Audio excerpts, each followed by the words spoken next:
Hello. I know in the last video that I promised the next video would see some work occurring to the Sheerline. And all of those videos were recorded quite some time ago. And I thought by now I would be a lot further ahead than I am. But alas, this year has been mostly a complete write-off. So I've achieved nothing since the previous video that you saw last week, but was actually some months ago. So no work will occur. So if you're hoping to see something happen in this video, don't bother watching it, because nothing's going to happen in this video apart from me sat here talking to you in a very rambly way, because that's how I am. I do not script this stuff. Things enter my head and they fall out. So this is essentially a bit of a catch-up. And although in video 1 I gave a description of what occurred to, or a bit of the history of the car as I knew it, and it turns out that a lot of that was wrong, and I'll get on to why I know that in a moment. Some of you will already know, but I do have some housekeeping to attend to. A little while ago I was emailed by a lady who said that her husband had some Sheerline bits, and she very kindly emailed me his number. At the time I was incredibly busy trying to deal with the NHS and care teams and all manner of administrative stuff that, you know, when your dad's in hospital and not very well, you don't really want to be dealing with, but that's how things are now. So that took a huge amount of time.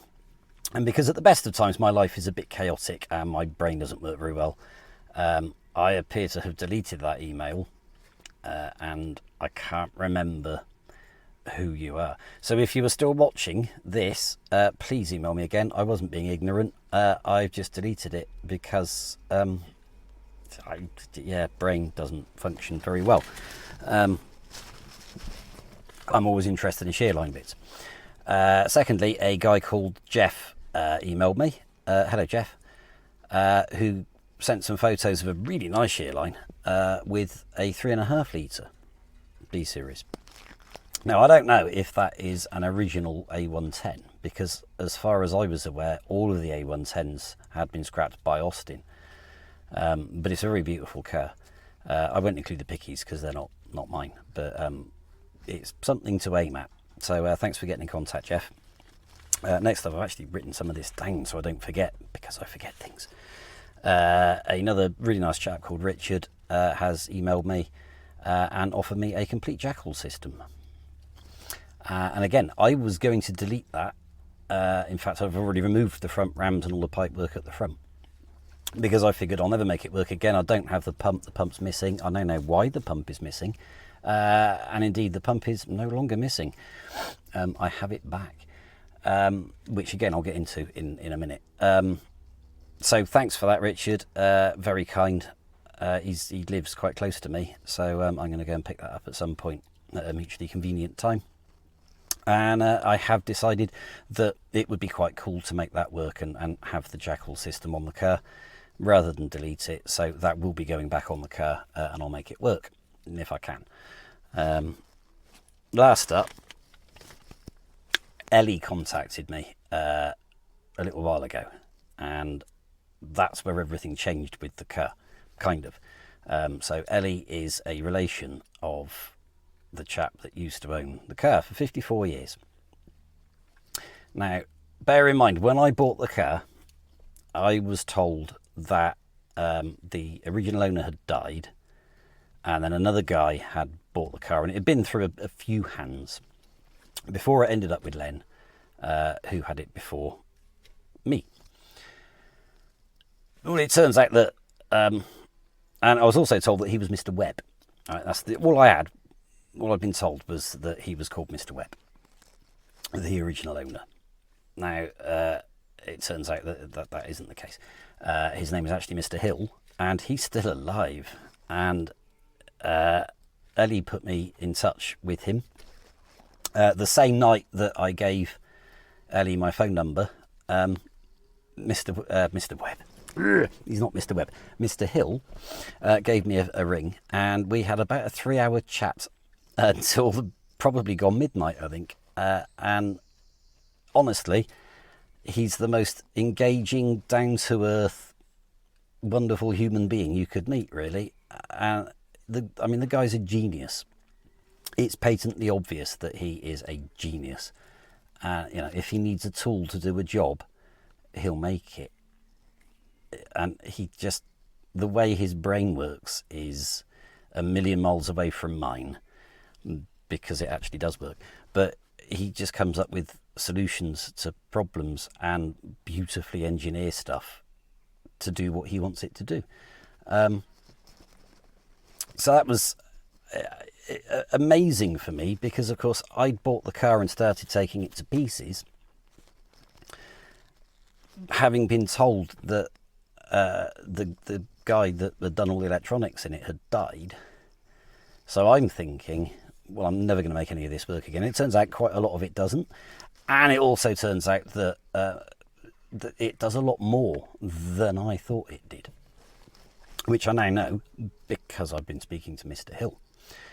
And I'd kind of already, before I think it was in one of the previous videos, I sort of said that I'd felt bad about removing it because it's a part of the car's history. Quite an important, I think, part of the car's history, but that I would have no chance of fixing it if it went wrong. I don't understand electronics. But when I discovered that Mr. Hill is very much still alive, that's kind of changed things for me. Because not only is he still alive, he's really happy to get involved and have a go at making it all work again. So I think I'm still going to carry on. The body is still on the car. I have not got the body off the car. A really good mate of mine, James, has been working his nuts off, sorting some stuff outside, and I need to get a skip in to get rid of a load of the junk that was outside that I'd forgotten was there, because it was all a load of undergrowth or overgrowth stuff, growing things, brambles and whatnot. So I need to get a skip in, get that gone, and then I need to put an RSJ in because reasons, and then I can get a curtain sider in. My landlord is fine with that. I spoke to him about it some time ago, so that's good. So I can put a curtain sider in outside, get rid of some of the junk that's in here, including the enormous limousine, which is just there, because that takes up a huge amount of space, which is space I kind of need to put the body. Equally, it means once the curtain sider is in, I have somewhere to put the body to paint it, which is nice. So it's kind of changed where I'm going with the car, and I feel less bad now about, because it turns out the front wings and the door and stuff, they're not original to the car anyway. So I'm going to use the doors and the wings off of the limo for now. Because they need next to no work doing. Essentially, I can flatten back, get all the primer off of them, fill a few holes in on the wings where it's had indicators and stuff added, and fit them on the other car, rather than trying to repair what's left of the wings that were on it. Granted, the front ones weren't that bad, but anyway, the wings I've got on the limo were pretty mint. So I'll be borrowing some parts off of it. Anyway, I've forgotten where I was getting to now.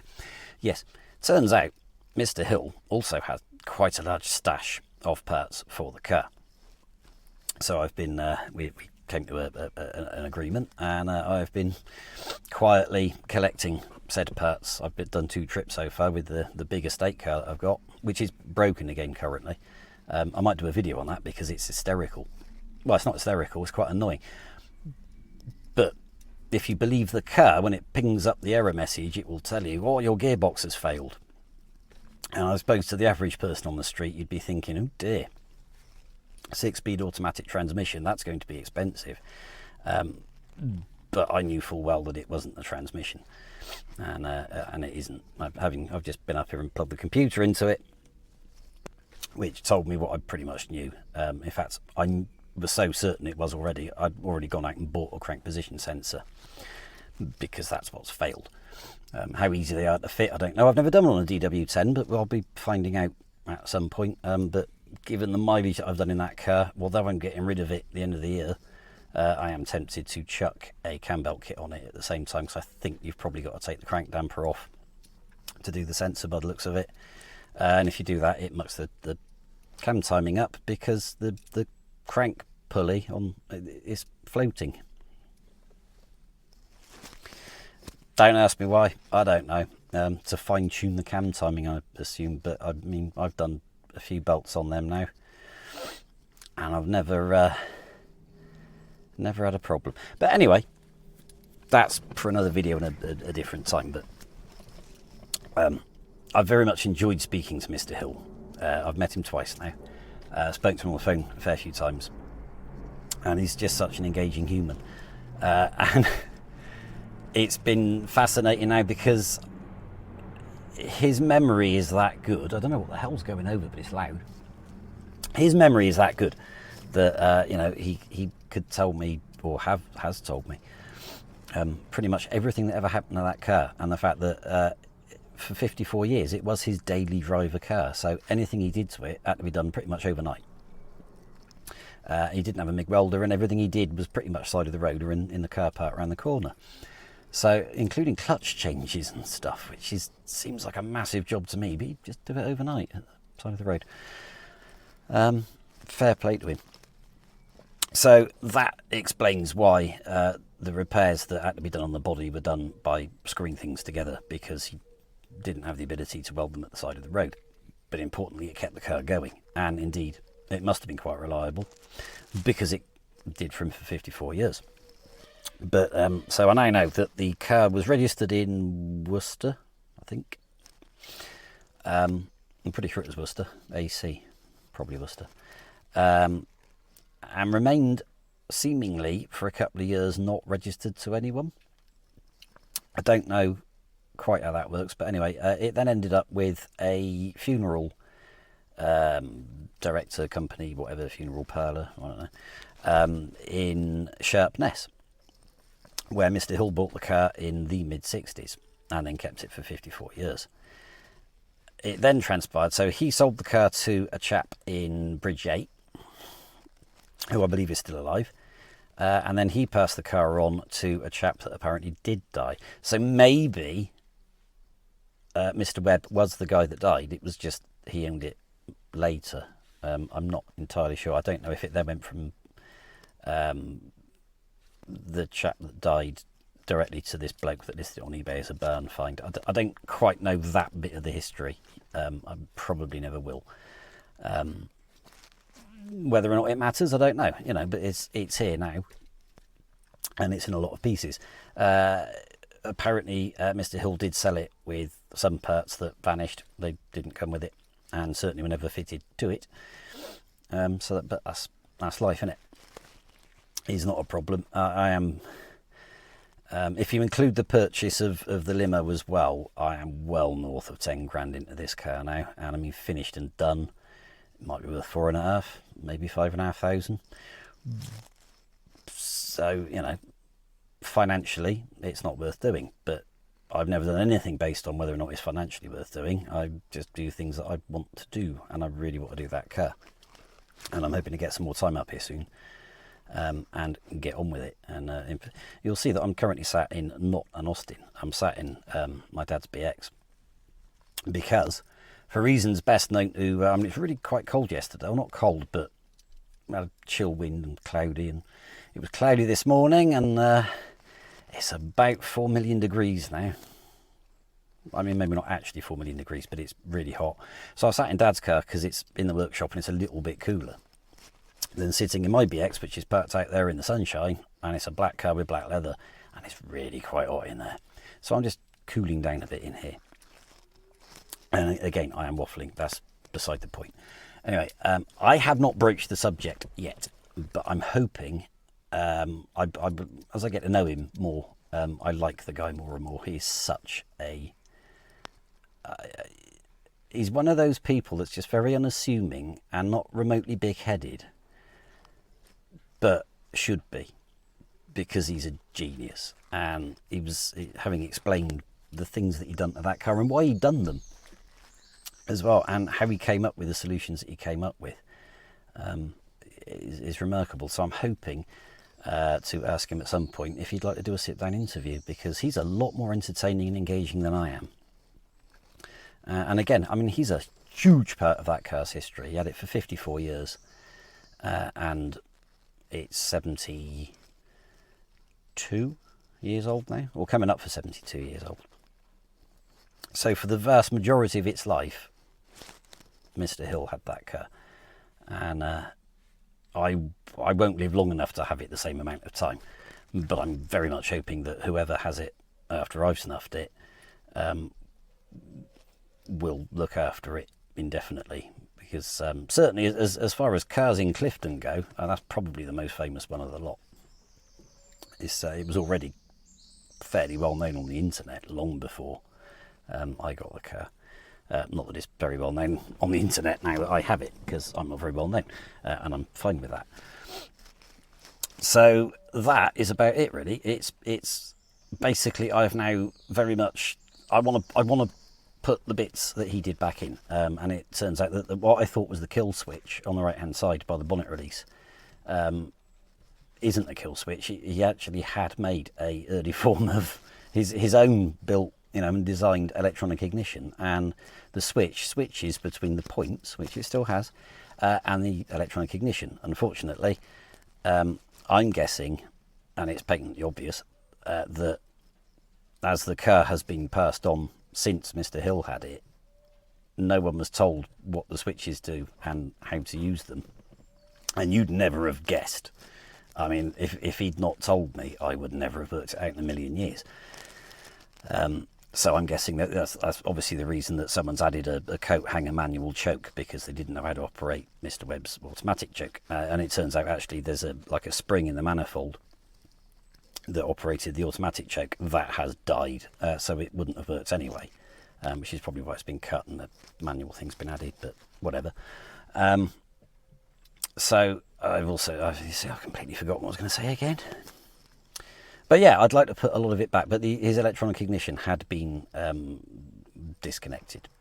I don't know where, I don't know how, because there were a load of wires going into it, but it doesn't work. But he could make them work, and it's kind of, I think it's quite cool that you could have, if your points decide they're going to fail, and let's face it, modern points, even modern points that are made for an old car, everything modern is rubbish. It just is. I do have some sets of points and condensers for the car, which is genuine Lucas New Old stock. And they will undoubtedly be a million times better than anything you can buy off the shelf that was made last week, because everything modern is rubbish. And I stick by that. No one makes anything well anymore, and it really annoys me. So whilst I've run plenty of cars with points and I've never really had a problem with them, the only time I've ever had a problem with points was in my ambulance, where I'd fitted genuine Lucas points and condenser, but new ones. This was back in the late 90s. And the condenser failed after, I think, 6 months, maybe less. So I put the old one back in, and I can still start that thing up now. 25 years later, whatever, I can fire that thing up now. So nothing modern is good, as is the way of things. But it would be quite cool, I think, just to have the ability to flick a switch and have it run on electronic ignition. But we shall see. I won't go too much into, and I've been waffling now for nearly 20 minutes, so I am going to shut up in a minute. But I think it would be nicer if I could get Mr. Hill to give the history of the car, because he knows it better than me, and the advice he's given me already, and what he's told me, about a lot of the stuff on the car that I shouldn't need to touch, because he did a lot of it just before he sold the car, which explains why, and indeed a lot of it's been modified slightly, and for better engineering excellence, parts of the steering and whatnot. But he rebuilt one of the front dampers not long before he sold it, and I thought it was quite miraculous that when I popped the caps off, they all still had oil in, as did the steering box. It hadn't all leaked out, which is rare, because the limo that's parked there That has no oil in it anywhere. It's all disappeared over the years. So I was right in way back when, in one of the very early videos, when I said you could tell that this car had been really well cared for, and alas, clearly, latterly it hadn't, and I was right. But he can give a, I mean, literally, he was telling me that in, I can't remember because my brain's not that good, but you know, the reason that the Jackal pump is missing is because many moons ago he was going down Horfield Road and a car lost his brakes on St Michael's Hill and ploughed into the side of him, which is why the running board and everything, he's had to make out of sheet steel at the side of the road and screw it to the car. He took the pump off. The pump never went back on, but I have the pump back. Whether or not it'll work, I don't know, but you know, I reckon betwixt that and the parts that Richard has offered, see, writing things down, it works. I'm fairly certain I can make it work. I don't know what I'm going to do about oil, because they use a red Jackal oil and you can't get it anymore, but I'm kind of figuring that if I can get the technical specs for it, there's going to be a modern oil, I'm sure, that I can use in its place that won't upset the seals or the pump, and we'll make it work. I wouldn't trust it. I certainly wouldn't go crawling under the car with it on, you know, the inbuilt jacks. But it's a cool thing to have working, because they all left the factory with it.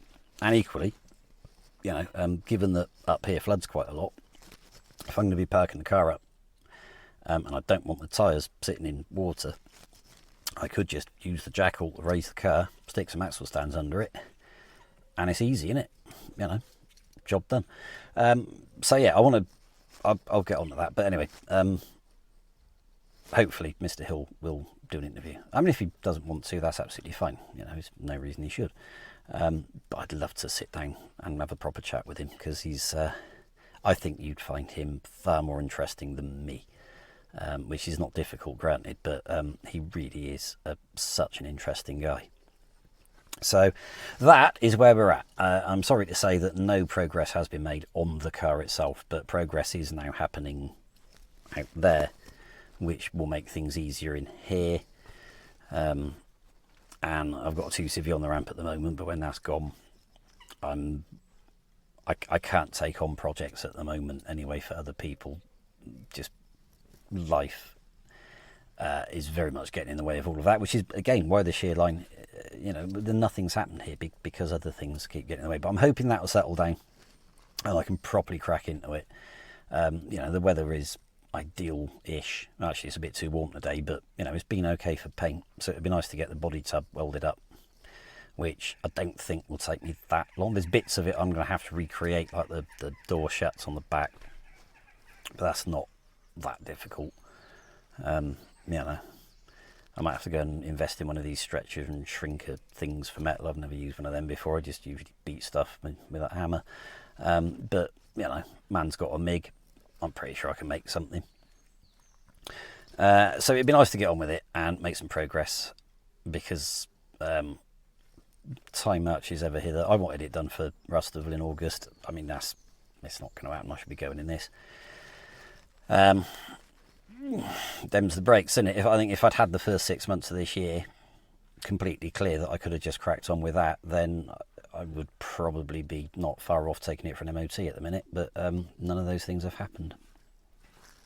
If I can get a nice clear 6 months to the end of the year and the weather's not too bad, then, you know, maybe next spring, happy days. Certainly I won't be using it over the winter, obviously, if I get it finished beforehand, but I'll get it MOT'd. So that is where we're at. And I've now been waffling for 24 minutes. So apologies on the lack of actual progress. The car seems quite popular on the channel. I can see why. I didn't think anyone else would find it that interesting, I'll be honest. But thank you for those of you that do. And yeah, there might be a short break now. Essentially, I've got still some old videos of other things from back in the day, so I'll probably just chuck them up on a Saturday, just so they're not loitering on the phone anymore. I doubt any of you that watch the Sheerline series will be remotely interested, because it's more modern stuff and another BX. But I will be back with some Sheerline vids as soon as I can get everything in place. And I think I can get that stuff out there in place probably in the next week or two. And as soon as that's done, then the limo can go outside, and then I should be straight back into making some vids, because the next job to do will be pull body off and crack on with it. And I think I've probably said that about 10 times already. So there will be content coming, but there will be a delay, because life is like that. So anyway, I'm going to shut up now, because I've been waffling for ages and you're probably bored to death. And it's getting quite warm in here now, and I'm going to go and throw a hammer at the C5. I'm probably not, but maybe. And I will catch you soon, hopefully, with a proper vid, and it might be entertaining-ish, because it will be, the next vid on it will be the body coming off of the car, probably, because that's what needs to happen next. And then, you know, hopefully again, if I get a few clear days, then I can get the chassis on the ramp, get it all strapped down, measure it all, make it less bent, because it's quite bent, get the rot out of it, weld it up, get it painted, and I should be able to do that quite quickly. So there might be some slightly more interesting content coming, but you're going to have to wait for it, I'm afraid, but I'll get it to you as soon as I can. So thank you very much for watching, and I will see you soon, hopefully. Take care.